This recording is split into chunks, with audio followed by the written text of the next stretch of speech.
Hey there, patrons. How you doing? It's your boy, Jonathan Macri, with you for another bonus episode. I remembered what I was going to say, of the Knicks Film School Podcast. It's funny. I'm here with DJ Zulu, who's just praising me for being able to string words together without sounding like a buffoon. And I can't even introduce this podcast. Hi, Deej. How are you? Hey. I'm good. Listen, for what you are up against in terms of the exhaustion and the minutes load that you have to manage, I think you're doing pretty well. If you can string any words together, I think that is certainly impressive. I'm envious. I think it's impressive.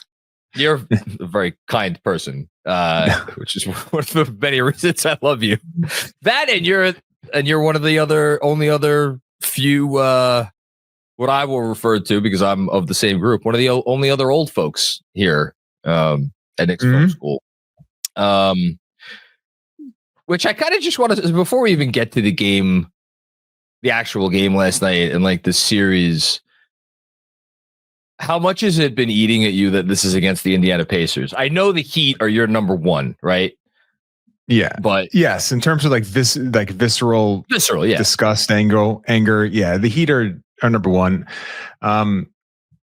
It's funny. I think last year it was a little bit stronger in terms of my dislike. I think what's happened is really, okay. Yeah, it's weird. It's like my respect for the Pacers as a team has increased significantly since last year, to the point where it's almost made me respect them and almost taking over any of the baggage, PTSD that I have had prior to this series. So I don't know. It doesn't feel as raw anymore to me. Maybe that's just I've had a chance to process it last year, where I felt like that was all I was thinking about was those past battles and heartbreaks and jubilations and all those things, where this year has just been about the team. And I know Haliburton, he rubs me the wrong way sometimes, and he rubs a lot of people the wrong way. But beyond that, I feel like they're a pretty likable group. Like So it doesn't feel as front and center for me anymore. I think there's other teams like the Heat. I don't know if I'll ever feel a sense of ease when we play them, because those battles were it felt like they had gone to a different level of competition, to the point of like, you are literally in a fight to the point where there were plenty of those fights in those games to where like the fans sort of took that on. The Pacers were a rivalry, but didn't have that edge, that intensity, that just hatred that permeated the Heat series. So I think that's why it's carried over a little bit for me. It's so interesting. About so much of what you said is interesting to me. Jonathan Macri, could not hate the Riley thing. Even at the age we were, I understood the Riley thing. I understood he was here and he affirmatively chose to go there.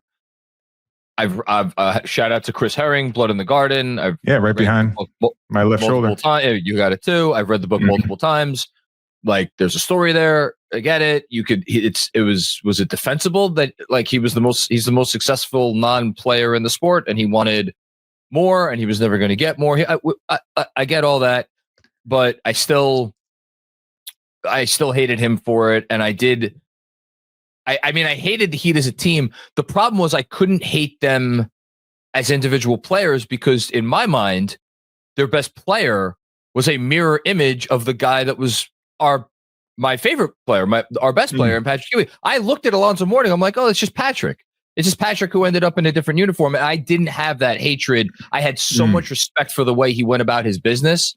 Again, that's just me. He was a tough guy for me to hate. And then Hardaway, and there were other guys. There was Marley and Mashburn and obviously the PJ Brown of it all.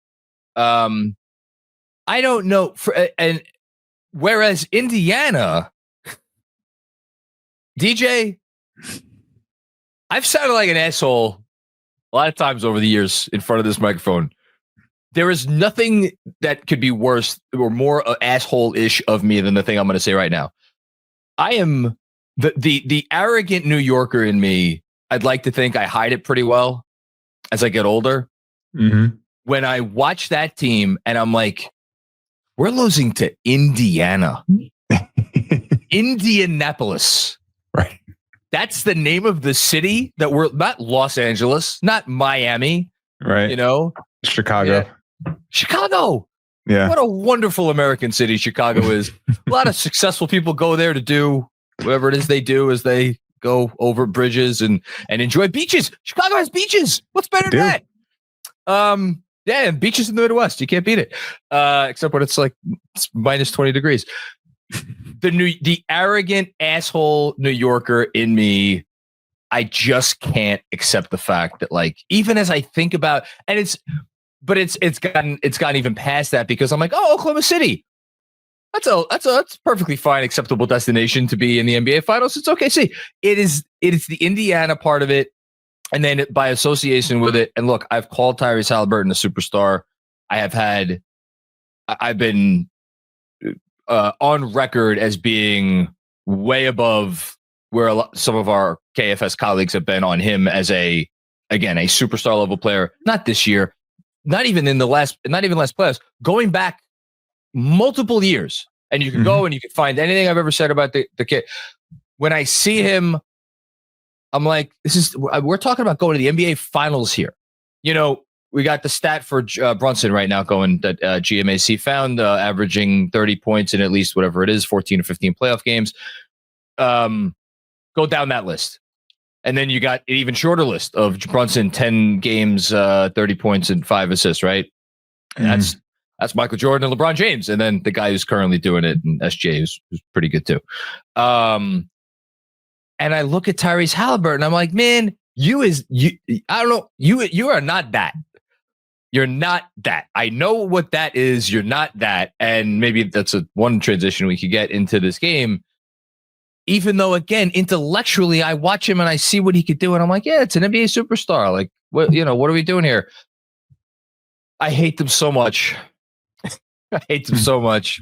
And yet I, for as much as game one and the choke gesture and how it went down, the Pacer part of it should be incredibly painful. Like the most painful part of it. I was so mad at them in the moment. I couldn't even the Pacer part of it actually was secondary. But yeah, after game one. Yeah, with game one. Yeah. I was so mad. I was so mad at the Knicks. I was like, the Pacers just happened to be the team that did it. So I don't know. It's a whirlwind of emotions. It was bugging me. The Knicks performance was bugging me more, which is why I'm really happy to talk to you this morning, because this is the next question I'll ask you. Was that the most complete 48 minutes that the Knicks have played? The most impressive complete 48 minutes the Knicks have played, given the circumstances and given the opponent and given how the opponent was performing? Yeah, I think so. Game 4 against Boston, it was more of a second half barrage. I mean, game 6 is against Boston is your competition. That's the competition, right? Yeah, but it felt like this one, because of the answers they had to sort of provide, it felt like a harder task in the moment because of where Boston was and the Tatum injury.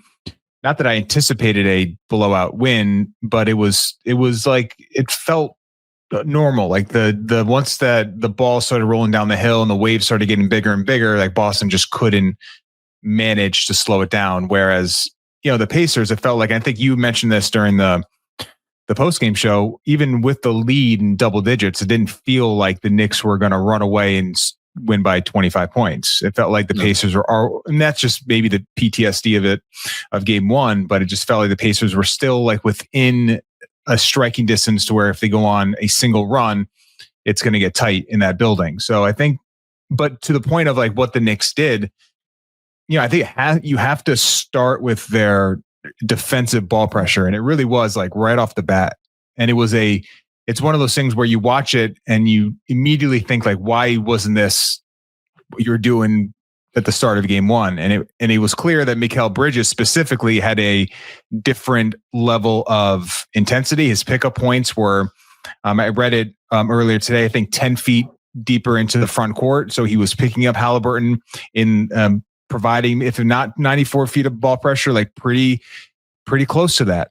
And it was just taking the Pacers like 3-4 more seconds to get beyond half court. So you can maybe prevent them from going into their second, third action, which is when they are really deadly. It's like they can get you on the first one because they're so quick. But even if they don't get you on the first one, they have multiple other options to get to, and it's so quick. So if you can prevent them from getting across half court before, 20 seconds on the shot clock, which they were doing often in game 4, then you have a chance to really slow them down. And I think it starts there. And, obviously Brunson's performance offensively was one of those where it was clear he had a mission, he had a priority to get them off on good footing. And he did that. And it was a phenomenal offensive performance. And that is like 1A, 1B in terms of like how the Knicks started. But I really feel like the way they got into the ball, and it wasn't just that, it was Mitch like making every DHO like an absolute like chore to have to complete. And Stan Van Gundy said it on the broadcast, I think in the second quarter, where in games 4, they were just allowing Miles Turner to get into a DHO with Haliburton, and there was no resistance. In game 5, just that simple action was hard. And that just has a compounding effect on an offense. When everything you're doing, even the simple things that are just like getting you aligned in your offense is difficult, then it can really make life hard. And it's going to be interesting if the Knicks can continue this level of intensity into game 6, because that is where my mind is going. But at least in game 5, they brought it, and they brought it on both sides of the ball. And actually on offense, 60 points in the paint, I think speaks to the level of aggression that they had throughout the whole game.